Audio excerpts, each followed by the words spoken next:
তো নমস্কাৰ আকৌ এটা নতুন ভিডিঅ'লৈ আপোনালোকৰ ওচৰত আহি গ'লোঁ আৰু আজিৰ ভিডিঅ'টো আপোনালোকৰ বহুতে ইনফৰমেশ্যন ভিডিঅ' দি আছোঁ আপোনালোকক এই কথাটো কোনোৱে নকয় কিন্তু আজি মই আপোনালোকক এই ভিডিঅ'টো দি আছোঁ আমাৰ এই যিটো ছাইড দেখিছে এই ছাইডটো আজাৰা ছাইড হয় যিটো আপোনালোকে ভিডিঅ'ত ছাদ ঢালাই হওক হেৰি হওক এভৰিথিং দেখিছিলে তো আজি এই ভিডিঅ'টোত মই আপোনালোকক দেখাই আছোঁ চাটাৰিঙৰ কাম চলি আছে তো তাৰে মাজতে মই আপোনালোকক দেখাওঁ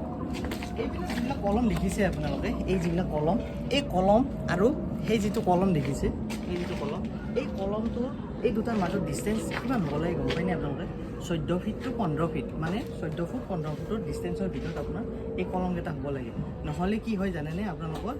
ঘৰটোৰ ষ্ট্ৰেংথটো লোৱাত অলপ দিগদাৰ হয় মানে যেতিয়া আপোনালোকে একদম থাম ৰুল যদি আপোনালোকে ড্ৰয়িং নবনায়ো যদি সাপোজ এনেই ঘৰ এটা বনাই আছে তেতিয়াহ'লে আপোনালোকে বিনা ড্ৰয়িঙত তেতিয়াহ'লে মই আপোনালোকক এটা থাম ৰুল দি আছোঁ আপোনালোকে 14 ফুট বা 15 ফুটত আপোনালোকে কলম দিব সেই ডিষ্টেঞ্চৰ মাজত যেতিয়া আপোনালোকে দিব তেতিয়া আপোনালোকৰ ঘৰটোৰ ষ্ট্ৰেংথটো ভালকৈ ল'ব ঠিক আছে আৰু এই যিটো কলম থাকিব আপোনালোকক মই যদি কওঁ আপোনালোকে যদি G+2 বনায় ঢালাই দিয়ে তেতিয়াহ'লে সেই G+2 ছাদ ঢালাই আপোনালোকে এই যিটো কলম আছে আপোনালোকে দিব 12 ইঞ্চ টু 12 ইঞ্চ মানে হৈছে এইফালে 12 ইঞ্চ এইফালে 12 ইঞ্চ যিটো লেন আৰু ব্ৰেড থাকিব আপোনাৰ 12 ইঞ্চ টু 12 ইঞ্চ যদি আপোনালোকে G+2ৰ কাৰণে বনায় কিন্তু আপোনালোকক মই এই প্ৰজেক্টটো G+2 বনাই আছোঁ তো সেইকাৰণে আপোনালোকক G+2ৰ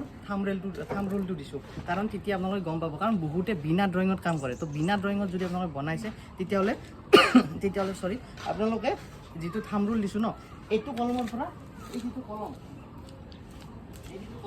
এই দুটা কলমৰ ডিষ্টেঞ্চ আপোনালোকে 14 ফিট টু 15 ফিট ৰাখিব লাগিব তেতিয়াহে আপোনালোকৰ কি হ'ব ঘৰটোৰ ষ্ট্ৰেংথটো ভালকৈ ল'ব তেতিয়া আপোনালোকে ঘৰটো ধুনীয়া হ'ব আৰু এই যিটো কলম আছে এই কলমটোত আপোনালোকে ৰেচিঅ'টো কি দিব লাগিব জানে M20 গ্ৰেড দিলেহে আপোনালোকৰ পোষ্টটো মজবুত হ'ব ঠিক আছে তো এনেকৈ আপোনালোকক লৈ আহিছোঁ আৰু আপোনালোকৰ নেক্সট ভিডিঅ'ত বা বেলেগ ভিডিঅ'ত মই আপোনালোকক দেখাম যে আপোনালোকে যদি অকল গ্ৰাউণ্ড ফ্ল'ৰ বনায় গ্ৰাউণ্ড ফ্ল'ৰৰ কাৰণে কিমান হ'ব লাগে ঠিক আছে কলমৰ চাইজ কিমান হ'ব লাগে আৰু আপোনালোকৰ যিবিলাক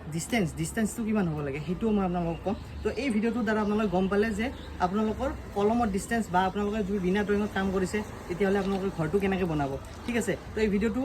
ইয়াতে সমাপ্ত কৰোঁ আৰু নেক্সট ভিডিঅ' এনেকৈ লৈ আহিম তো বাই বাই নেক্সট ভিডিঅ'ত লগ পাম বাই বাই